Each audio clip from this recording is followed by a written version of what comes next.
Before I ever earned a stripe, my last name had already chosen my place at the table.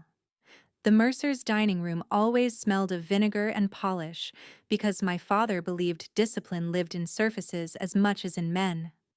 Above the table hung his shadow box ribbons fading behind glass, a brass plate etched with the name of a ship I had never seen. That night, the meal was supposed to be ordinary roast chicken pie cooling on the counter, but Daniel came home, glowing sweat and turf clinging to his jersey.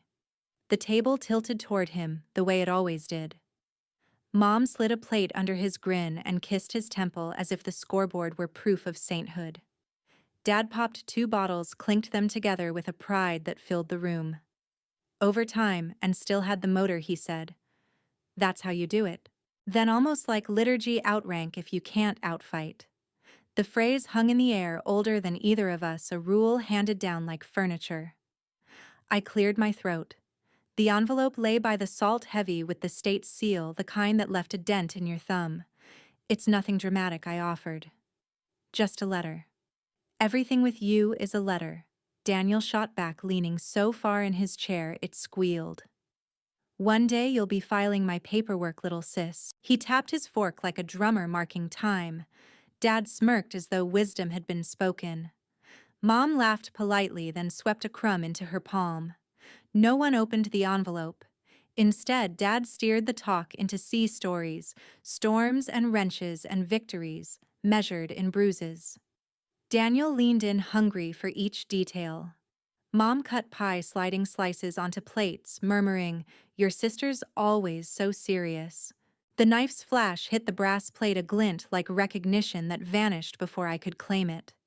Daniel's friends shouted from the porch. He bounded up, chair legs screeching. Dad gave him a clap on the back. "Go! You earned it." The door banged, leaving their laughter outside. Silence returned, like an unwelcome guest. I stacked dishes, let hot water steam the sink, and glanced at the envelope once more. Inside was a scholarship, a chance to leave this town proof that effort mattered even without applause.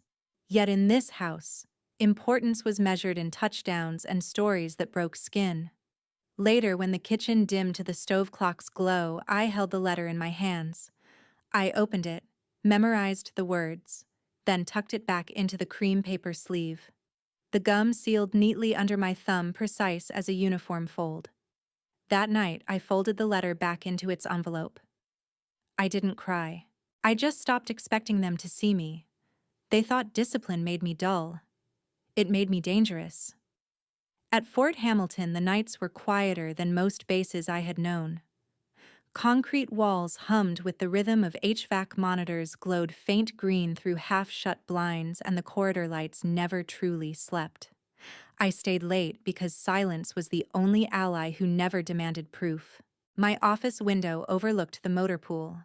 Headlights flickered as shifts changed boots, striking pavement like a metronome. I was 34 bars on my shoulder, a major in Army intelligence, with a clearance level that weighed more than any weapon I'd ever carried. I clicked through the week's training rosters. Unit after unit scrolled, each name tagged with clearances and billets. Then I saw it. Staff Sergeant Daniel Mercer, Logistics Observer, temporary assignment. My brother. My world bent for a breath, as if the fluorescent hum had been cut mid-note. He wasn't supposed to cross into this sphere.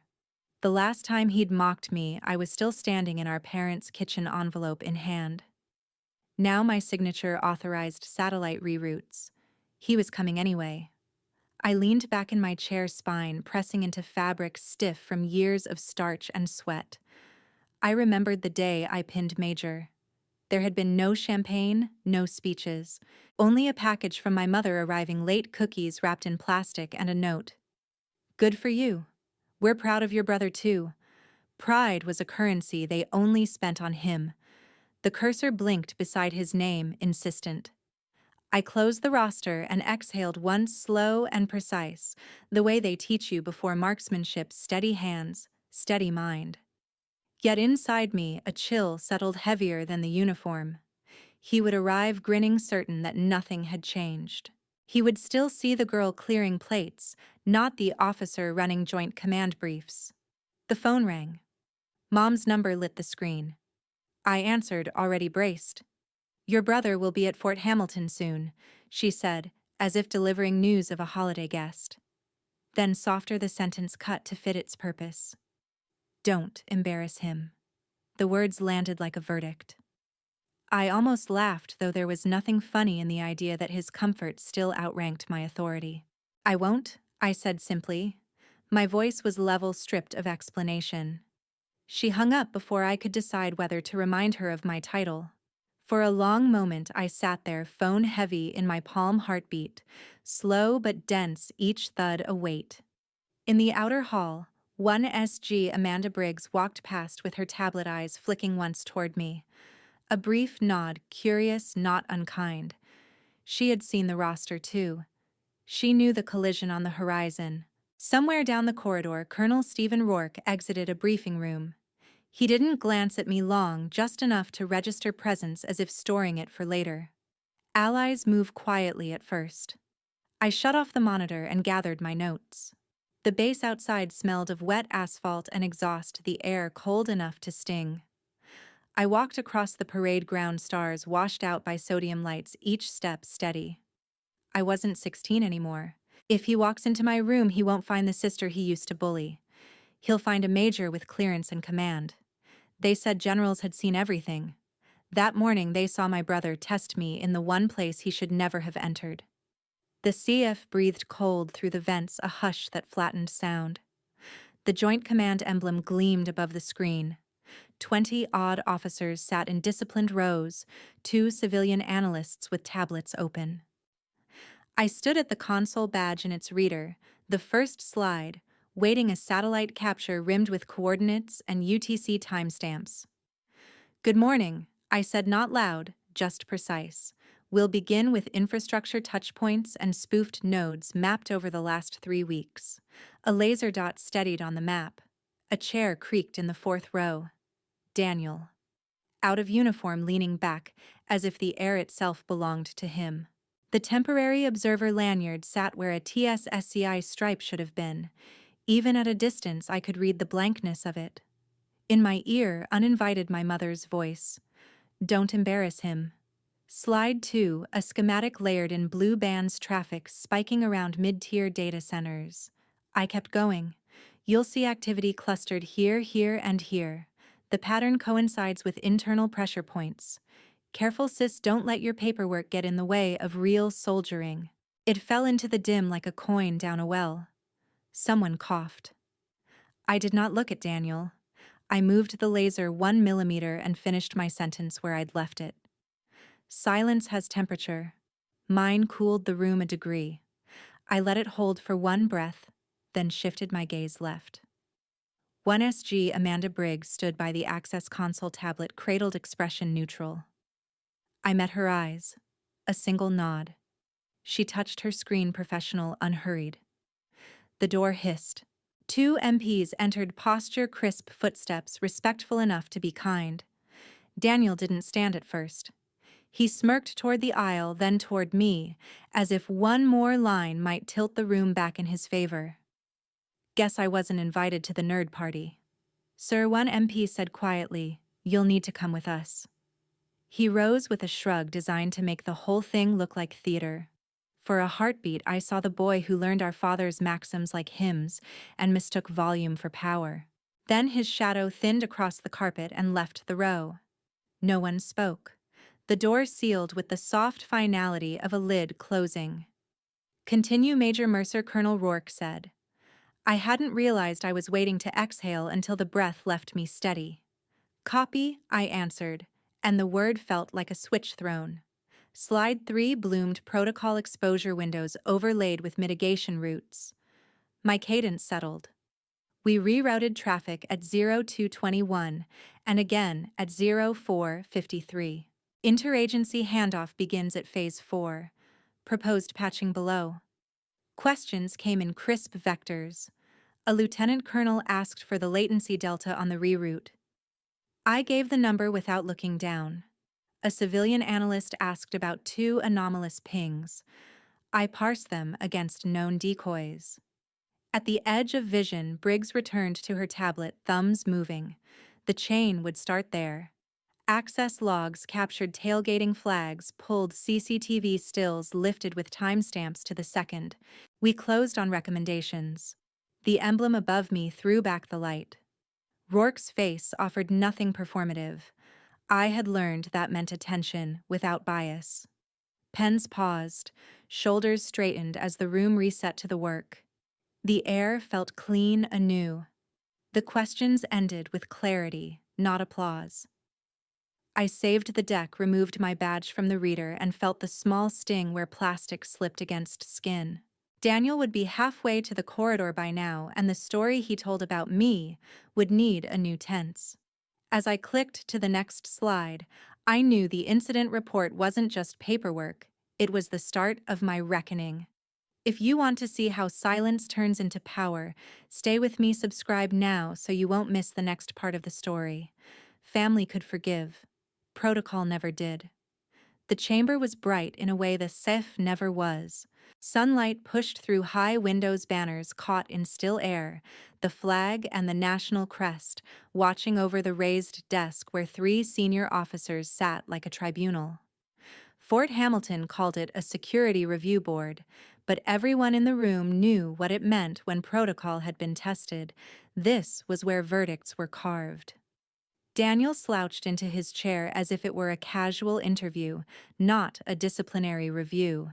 His uniform was pressed, his boots shined, but his eyes carried the same careless glint I'd seen in high school hallways. He glanced at me and smirked as though this were still a sibling rivalry. I was on the roster. He began, voice pitched to charm. It was just observation. Logistics liaison. Nothing classified, nothing serious. The board listened without nodding. They had heard every version of just before. My hand stayed steady on the envelope Briggs had passed me the week before. Chain of custody intact, tamper strip unbroken. When the chairman inclined his head toward me, I rose. Submitted into Record Incident Report 102347, I said. The envelope opened with a firm rip. I laid out the printed access logs across the polished wood. Staff Sergeant Mercer's badge was coded for outer corridors only, no clearance for the SEF briefing room. A colonel leaned forward, eyes narrowing at the lines of timestamps. Daniel's smirk faltered.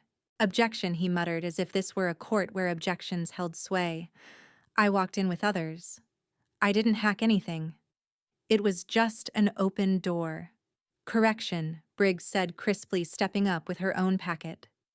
She slid a still image under the board's gaze, CCTV snapshot, date and time in the corner. Daniel visible, stepping in close behind a civilian analyst, no swipe of his own badge. Tailgating, she said simply. The silence pressed down heavier than any reprimand. Daniel shifted his knee, bouncing under the table. I reached for the final sheet, a printout folded once. My voice stayed calm. Additionally, Staff Sergeant Mercer published this message on public social media 2 days after the incident. I read it aloud. Funny how some folks forget where they came from once rank goes to their head. The words floated unmistakable. The board looked at him, then at me. The air in the chamber thickened until even his breath seemed loud. His face flush creeping above the collar gave away more than any testimony. I was joking. He tried tone thinner now. Everyone jokes online. It wasn't. The chairman lifted a hand. Enough. Colonel Rourke leaned forward, voice even decisive. In a SCIF, protocol isn't family business. It's national security. This board sees Major Mercer acted precisely. The gavel's knock echoed like a closing door. Formal reprimand, reassignment. A career dented, not destroyed, but pride gutted in front of the very system he thought he could bend. For the first time since childhood, Daniel had no words left. Rourke turned to me, expression steady, measured. Good work, Major.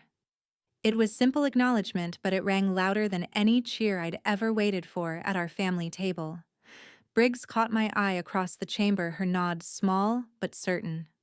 The officers gathered their papers, chairs scraped back. Daniel stared at the table as though the wood might offer rescue, but there was none. For years, Daniel thought he could bend rooms with his voice. Today, it was silence that bent him. They once told me silence was weakness. Today, silence signed my commendation. Mid-December light spilled into the assembly hall, catching banners and the brass crest above the dais. The year-end commendation assembly was never meant to dazzle. It was meant to remind. Rows of uniforms filled the seats. Cameras hung back flashes, rare and quick. I waited outside the doors, uniform crisp gloves tucked at my belt. The hum of the building felt steady in my chest. Briggs stepped from the side corridor and held out a sealed sleeve. Inside was a redacted copy of the review board resolution. "You did it by the book." "That's how it holds," she said softly. I touched the edge of the envelope. It was heavier than any medal I had worn, recognition sealed not for spectacle, but for permanence. The board convened inside. Colonel Rourke stood at the podium, his voice firm, words clipped for the record. Citation, he began. He described the SIF, the breach, the way the mission continued. He cited Incident Report 1083-47, noting my composure, my command, and my precision under pressure. His tone gave nothing extra, which made it stronger. Major Mercer protected protocol, secured continuity, and exemplified discipline. Applause started tentative, then grew. I stepped forward, saluted, received the folder. 2 flashes sparked and died. Silence returned. It was the kind of silence that carried weight, the kind I had learned to inhabit rather than fear. Outlasting noise had become my language. Later in the side corridor, Daniel leaned against a wall. His uniform was neat, his eyes tired. "I didn't think you'd ever outrank me." "But you did," he murmured. "I didn't need to outrank you," I answered. "I needed to respect the room." My voice held no edge, only truth. Our father approached, cap tucked under his arm. He paused, studying me in a way he never had at the dinner table, then gave a short nod. "Carry on, Major," a sailor's benediction stripped of drama. My mother stood beside him, purse tight in her hands, saying nothing. Back inside, Rourke returned to the microphone. "In critical spaces, power isn't volume, it's discipline under pressure." Major Mercer exemplified that. He let the words hang. Chairs shifted as the entire hall rose, not with cheers, but with the scrape of shoes and the rustle of cloth. The silence bent the room into alignment, more binding than noise ever could. That night, my quarters were still. I pulled open the drawer where I kept fragments of a younger self. The old letter, creased and forgotten, slid free.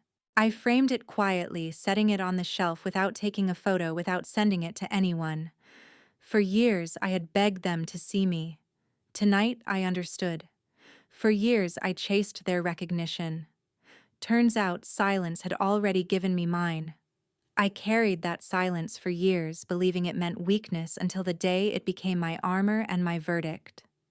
If you've walked through life unseen, you know how sharp that loneliness feels. I ask you, share your thoughts with me. Did my silence speak louder than any outburst could? Leave me your words, because every comment is another voice standing with me. And remember this: you don't need to shout to prove yourself. Discipline, patience, and respect for the moment will outlast noise. Trust your quiet strength. It may be the very thing that writes your justice.